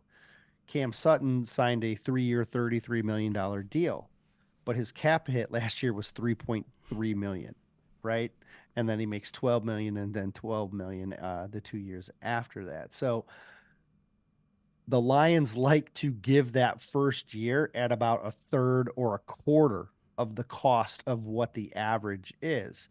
So if he gets a $45 million contract that per year, or a $50 million contract per year, his first year cap hit might be if it's a third, that's $15 million. Right. So if Jared Goff signs an extension and that first year is just $15 million, he is saving you $17 million this year in the cap. So a Jared Goff extension, while overall is going to cost, it will not cost the Lions immediately based on their contract design history. Right. And just to get a little bit technical, basically the way they do that is taking away salary, lowering what you're getting paid annually, and paying a lot of that in terms of your signing bonus, because your signing bonus gets spread out each year evenly of the length of the contract. So if you give someone a $40 million signing bonus over 4 years, that only counts $10 million against the cap every year. So you'll see something like that where Jared Goff is going to have like a $3 million salary, and it'll sound like, oh my God, you're only paying him $3 million, but it's going to come with $90 million guaranteed. So he gets the $90 million in his pocket right away. That goes in his pocket, but it gets spread out in terms of its cap hit across the length of the contract. And so that's how they do it. Really low salary in year one, but you get all that signing bonus right up front. So it's not like you're not paying the guy right away or you're kicking the money down the line. To use the Goff example again, the one that he signed when he was in Detroit, he had a $20 million signing bonus. So that was $5 million spread over 4 years. And then they made his base salary $5 million as well. Right. So, and then that was it. He had $5 million base salary, $5 million signing bonus, $10 million cap hit. Yep. That was pretty much how it worked. And then the base salary went up to $10 million the next year, $20 million in the next year, and then it's $20 million again this upcoming year. And so like it's all adjusted and it's done strategically. Where you can really see how the Lions big picture this whole thing is when you look at how they organize their position groups. They tend to, especially at like offensive line, they tend to stagger when those cap hits are going to happen. And they will often even disrupt like that natural increasing flow. For example, if you look at Frank Ragnow's contract. Frank, his first year of his big contract extension was only $4 million he made. Then it went up, then it doubled and it went to 8. Then it doubled again and it went to 16. Then this year it drops down to 12.8. Right. And then it goes back up to 14 and then back up to 16 after that. Well, it drops to 12.8 this year. Why? Well, because Taylor Decker's in the last year of his contract and it's at and Taylor Decker's is at its highest. 19 million. So what the Lions are doing, what the Lions do here is they're saying our stud left tackle is going, this is when he's going to hit at his highest peak. So we're restructuring Frank. Let's restructure Frank's to dip in that same year. Yep. So that we're paying a relatively even amount between these two guys that we know we're not moving on from. So they do this with their offensive line. They do this with some of their other big position players, and they try and strategically place these big cap hits at different points so that they're not going to end up, being in cap misery like a lot of these other teams are. Yep. Playing 4D chess, looking at years down the road in terms of cap hit. It's an important way to balance the budget. Speaking of balancing the budget, we have another question here about the salary cap, but not quite as technical. From Facetious Fool asks, a lot about how much is being spent on the offensive line, but according to Spot Trek, the Lions are in the middle of the road, just under the Giants and over the Steelers. Even with Sewell needing a contract semi-soon, doesn't this mean we should re-sign Jonah Jackson? Okay. A lot to unpack here because, yes, current cap dollars spent on the offensive line, according to Spot Trek, the Lions are 18th in offensive line spending, which sounds like, oh my God, that's totally reasonable. Last year, they were first. The problem is they have 8 guys under contract. Taylor Decker, Frank Ragnow, Penei Sewell, and a bunch of guys that aren't going to make the team, and Colby Sorsdal on the second year of a 6-year contract or 6-round contract. They don't only need to sign two starters, which will significantly raise their cap, probably already closer to top 10 at that point. They need a tackle. They need another backup guard.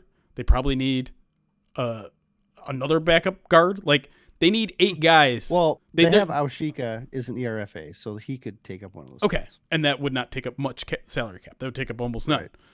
Right. But you need a couple of backups, is your point. You need Right. a couple starters and a couple backups. Right. So you're going to invest in at least 4 guys that are going to be beyond the minimum. And so, yeah, you're going to invest. And with those starters, even if one of them is Graham, you're going to invest. You're going to have to invest it at 2 positions in a big way. If you draft both those spots, it's going to save you a little bit now because you're going to have those rookie contracts, but you're spending draft capital instead of cap capital. You know what I mean? Right. So, yes, you can re-sign Jonah, but you have to have a plan to do it. And you have to know, okay, maybe we don't make Jonah's lowest cap hit this year. Maybe we make it next year because that's when Penei Sewell's 5th-year contract kicks in. And so we want to be able to offset that.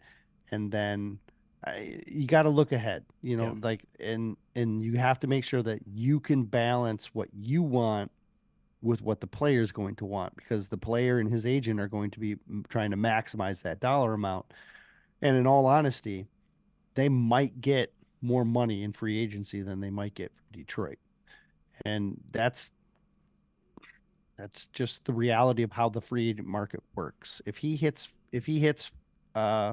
March, middle of March, and he's not signed yet, he's probably going to go and test it, and he's probably going to get offered double-digit millions. And I think that's a bit of a question mark on whether the Lions are willing to do that with him this year, knowing what they have in their coaching staff, knowing what they have already invested in the offensive line, and knowing, that they're going to have some big dollar amounts coming down the road. I think you can make it work, personally. Oh, I mean, listen, I don't want what I just said to make it sound like don't re-sign Jonah Jackson. They can certainly make it worth. Yeah. The question is he worth it? Like, I think it's not a salary cap issue.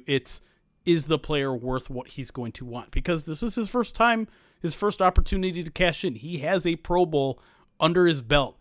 Teams outside of Detroit are going to see that and be like, oh, he had a bad year because he was injured. He's going to be phenomenal. I'm going to pay this guy $15 million a year. Like, he can get paid in the free agent market. So the question then becomes, are the Lions going to be willing to match that? Does Jonah really, really like it here and maybe take a little bit of a discount to stay? Maybe. But I mean, you can also, like, the Lions are getting to a point where they're going to, like, start playing the compensatory pick game. And those sort of things have to start coming into mind. Jonah Jackson is one of those guys. CJ Gardner-Johnson could be one of those guys. They could find themselves with a little extra draft capital next year. Because they're going to have to make some tough decisions on players that you may not normally let go. But, at the same time, the Lions might be active in free agency in a way that they haven't. And if that's the case, then maybe it negates some of those things. Right. All right. Next question, probably the last question here. And we're going to stick with the offensive line here. And I'm going to twist the knife a little bit on you, Erik, because I know you don't love this question. But we're going to do it anyways. John Johnson on Twitter asks, is there any chance Decker moves to guard? Would his skill set translate inside? Hold on. Wait. And if Holmes has the top tackle in the draft he falls in love with, is Decker moving a viable option? Now, my reaction is the same to yours. Like, no, this isn't going to happen. But the reason why I picked it, and I'm not trying to single anyone out and bury them, it's actually quite the opposite. Because I heard this thrown out by John Jansen on 97.1. And I respect the hell out of John Jansen. He's a former offensive lineman. I don't think he would propose this sort of things haphazardly. So when he said that, I'm like, that's crazy, but it just came from a former NFL offensive lineman. Maybe I need to go back and reconsider this a little bit more. Let me ask you this. They weren't willing to move Decker from the left side to the right side when they have the best offensive tackle in the league on the opposite side of Taylor Decker. They're not going to move him. They're not going to. And when you ask Taylor about it, which people have, he basically says, I've never played guard. It'd be like completely relearning something new. And you're not going to pay somebody $19 million to play a new position. Okay. You're going to play him there and you're going to take your tackle. If you take your tackle, you're going to move that tackle and try that tackle somewhere else before you're going to move your veteran. That's it. I will stand on that hill and die because I am that confident Yeah. in that. Now let's look at this from if they got the top tackle in the draft. Okay, there are four tackles that are going to go in the top half of this round and top half of this draft probably, and three of them probably in the top 10. Like I said earlier, you're not trading up to get the top guy. Yeah. Okay, you're just not. You don't have that firepower. It wouldn't make any sense.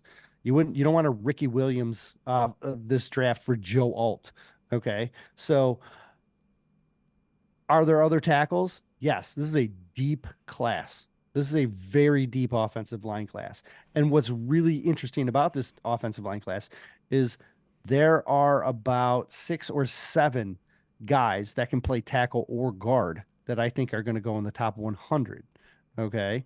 And so I would rather roll my dice on a rookie who I think who either has played both spots or can play both spots, as opposed to trying to trade the farm to go up to get a guy who I think is going to be, a high level talent, and then moving my $19 million left tackle to a new spot that he hasn't played 8 years into his career.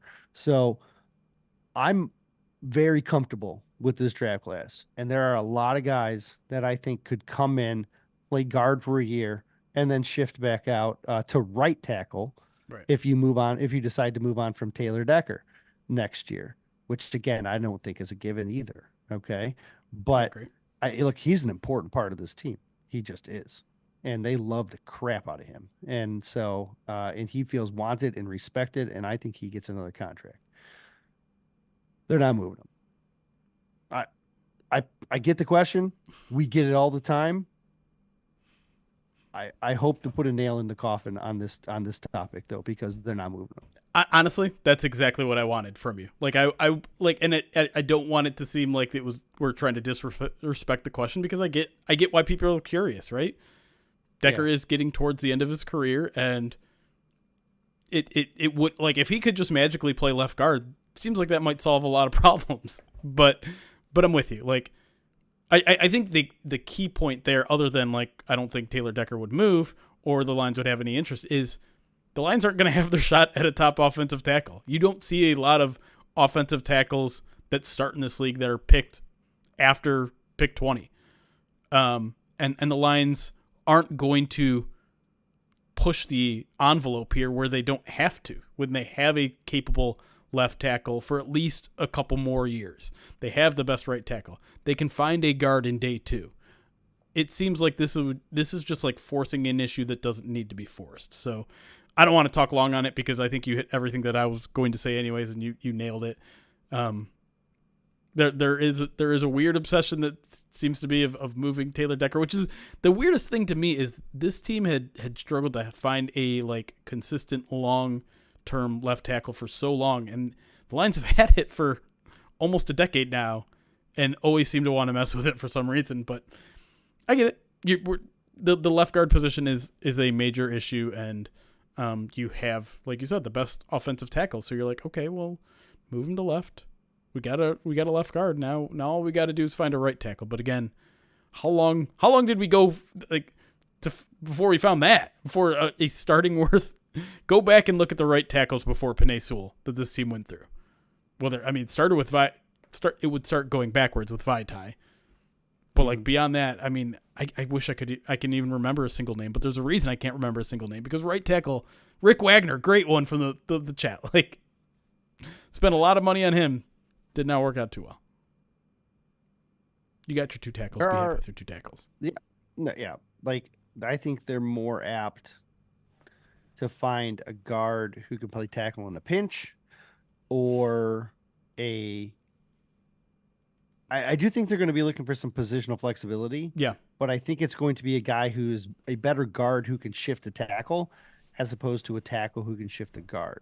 And you're, like, forcing him to play guard inside for a year. Like, I think they're going to draft a guy who, or if they were going this route, if they're going to Yeah. acquire. I think they would acquire a guy who can play guard and then maybe another position, and maybe that other position center, because a couple years from now you're worried about Frank's toe becoming an issue, which I'm not worried about that. But maybe they are. And maybe they want to have that insurance because they're like, hey, we need to have a guy who can play center other than Graham. Or maybe Graham gets an insane contract from someone else and decides to leave. I don't see that happening. Don't do it, Graham. I know No. you're watching, Graham. Don't do it. There's no way he's coming back. So I could see that. I could see them taking a offensive lineman or two. Yeah. With some range. At the same time, I don't expect them to. I expect the newcomers to shift into what's existing, right? Yeah. Like, could you move Graham to left and put him next to Taylor in between his two best friends in the entire world? Certainly. Yeah, that's a non-issue because Graham is that flexible. Like, Right. he can play all three spots at a high level. So, like, I'm not worried about left guard, right guard. I'm not worried about that. But why move this? Why move the strongest piece of your offense around too much? Yeah, let's get Graham back, and then let's see what happens at that other spot. Maybe it's Jonah when this is a meaningless conversation that we're having. But yeah, maybe. By the way, shout out to our live audience and probably you guys listening at home for shouting Gosder Chairless and Riley Reef and all the turnstiles of right tackles that have been on this team. Cornelius Lucas. Cornelius Lucas. Good one. Oh, man. Once Cornelius Lucas is brought up, that means it's time to go. Thank you, everybody, for listening. If you haven't already, make sure you're giving us a review over on Apple Podcasts. Leave us a rating over on Spotify or wherever you guys listen to. Maybe you want to jump over to YouTube. Leave a comment. Give us a sub. Twitch. Subscribe, follow, whatever. We appreciate all of your support, and we appreciate you just listening and downloading. That's good enough, too. But until next time, for Erik, I'm Jeremy. It's Chaos. Be kind. Recording stopped. All right, live audience. Let's hang out for a little bit longer.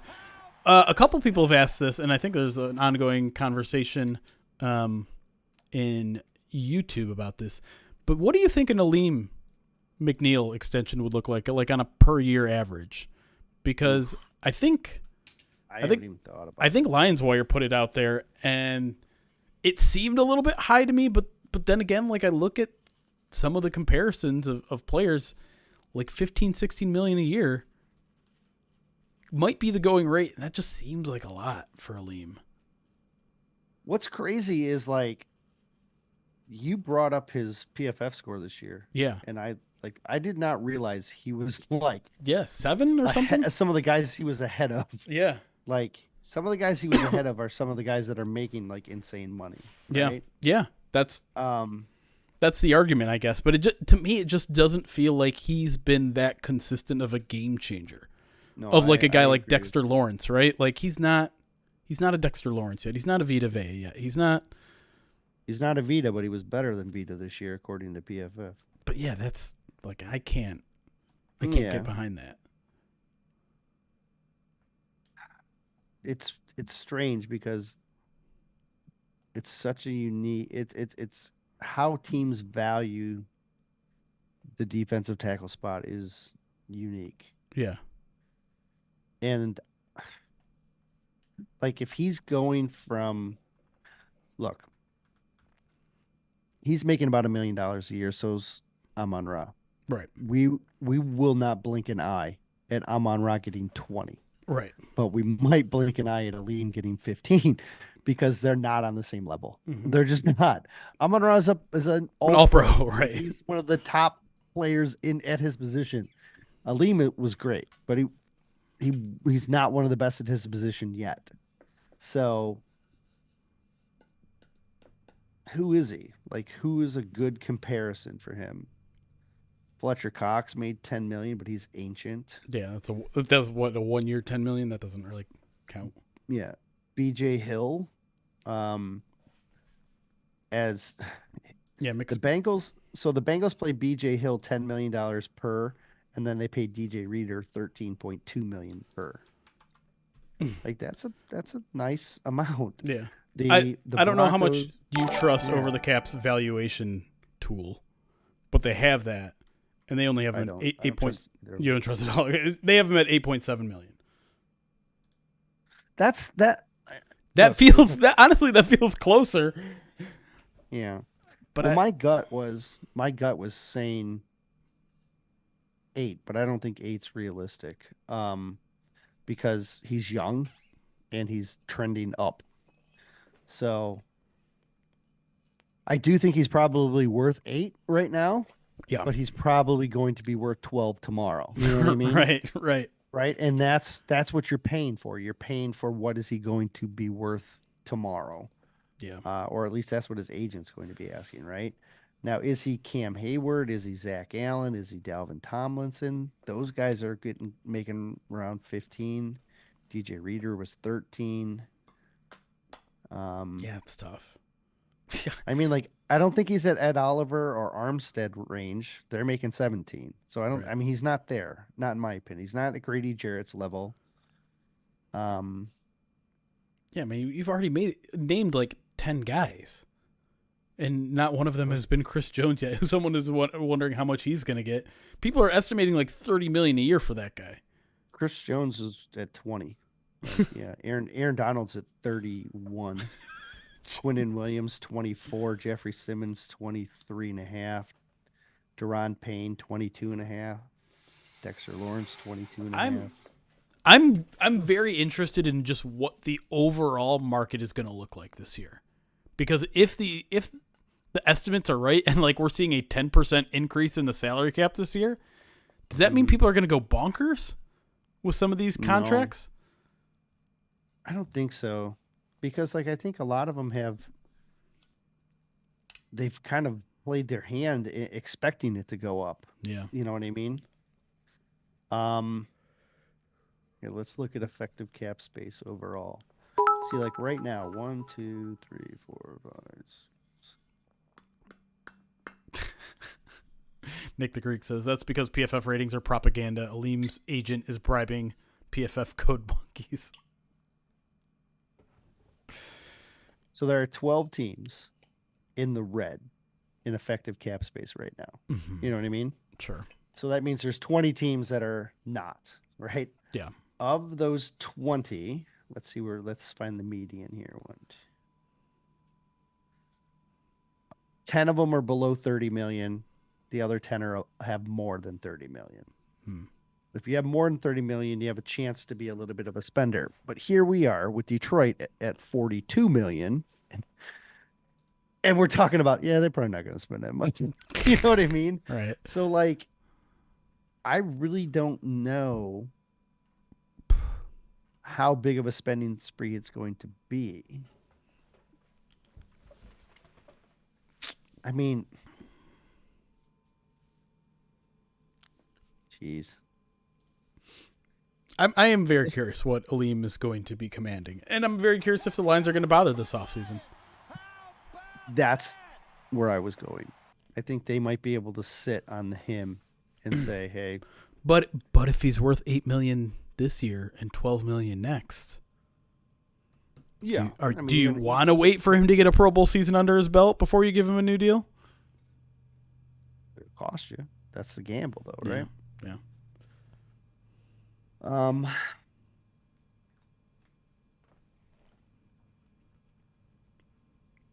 Yeah, I don't think you're not paying Iffy. You're not extending Iffy. You're not extending Derek. Barnes. Yeah. You're not extending Levi. What about Justin Jefferson? Or not Jamar Jefferson. I bungled my own joke. Well, right now he is on the a futures deal, so I think he'll probably stay there. You don't think they'll give him an extension off a futures deal? Lower his cap hit somehow? I have to think about it.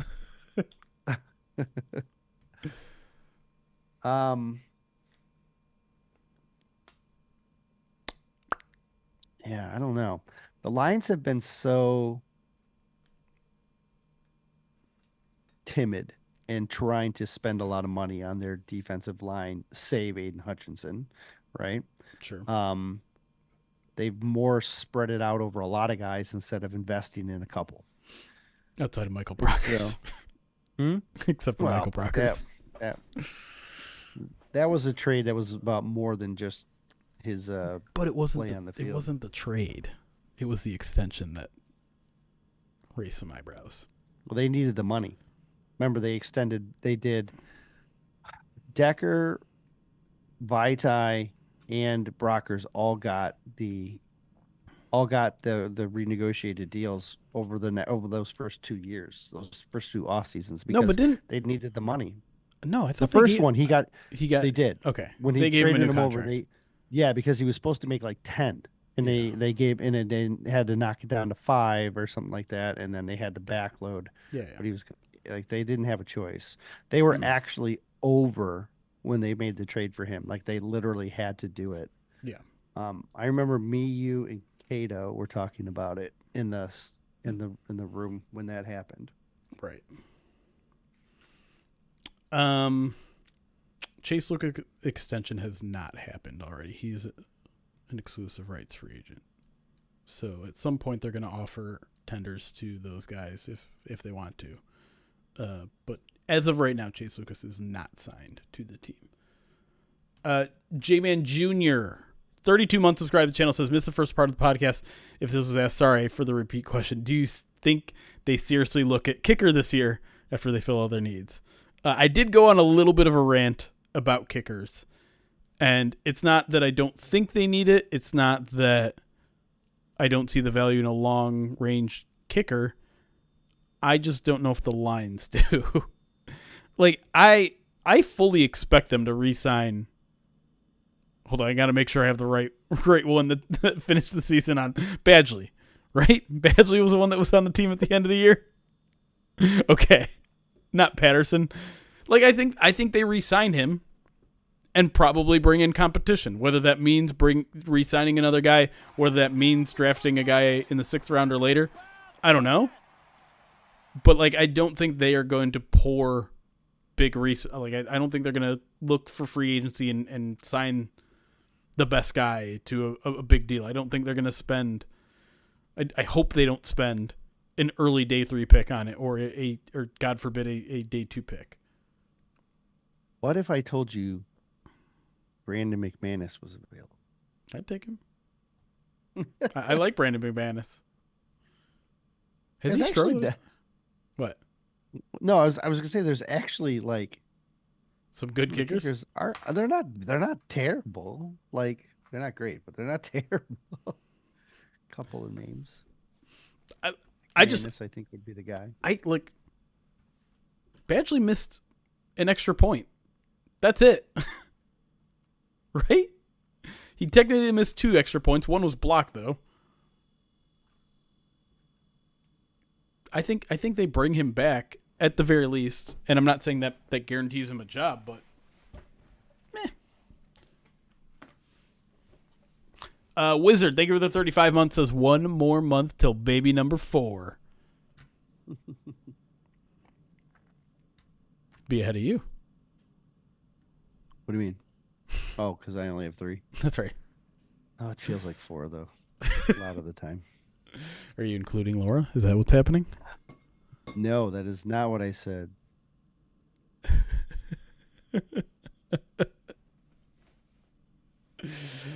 Just watching the door. Just blink. Just blink if you're in trouble.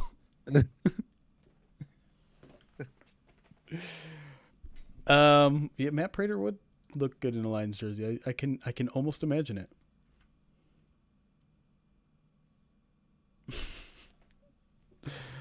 Are we done? I think we might be done. If you had Justin Tucker on your team, what would you trade? Would you trade home for what? Re-ask that question. I'm confused. It's trade him. Trade him. If you had Tucker, would you trade Tucker for a first round? Yes. Yeah. 100%. How many Super Bowls has Justin Tucker won? He probably won one.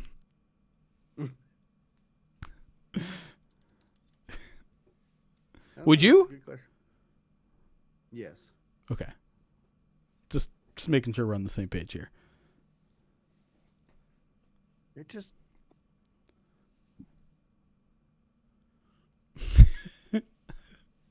just admit kicker isn't valuable. This is positional value argument. It's not that they're not valuable. They're just they're rarely consistent. But Justin Tucker is. Sure. He also makes an insane amount of money for a kicker, right? I'll look it up since I'm here. Would you trade him for 32? Oh, he only. No, wait, that's not him. That's so the free agents. Justin Tucker makes how much? Take a guess. Average. $9 million. Oh wow, 6. Okay. I don't know. I can't tell you the last time I looked at a kicker salary. Well, you'd be surprised because there's Tucker's the only $6 million man. Yeah. There are 1, 2, 3, 4, 5 $5 million kickers. That I wouldn't have guessed. That's a bit surprising. But yeah, I mean the fact that the best $4 million kicker in the league is making $6 million a year tells you all you need to know about why you should trade him for a first round pick if someone would offer. Like what's the top salary at literally every other position? Well, at punter, it is 3.6. Michael Dixon of the Seahawks. People are complaining about running back being undervalued. Where's all you special teams lovers getting in the picket line for increasing kicker and punter salaries? The top running back is Christian McCaffrey, and his salary average is just over 16. Mm-hmm. Kamara, 15. Jonathan Taylor, 14. Nick Chubb, 12, and then it just continues to decline. James Conner, 7. Wow. What? Really? Yeah. Miles Sanders makes 6.3. Would you take Miles Sanders over David Montgomery? The Panthers did. Probably not. Long snapper.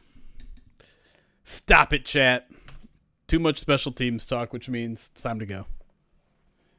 I want to send you guys over. I think we're done, right? You don't have anything left to go. You're still looking up kicker and punter salaries. Average long snapper, highest paid, 1.6. Luke Rhodes, also of the Colts.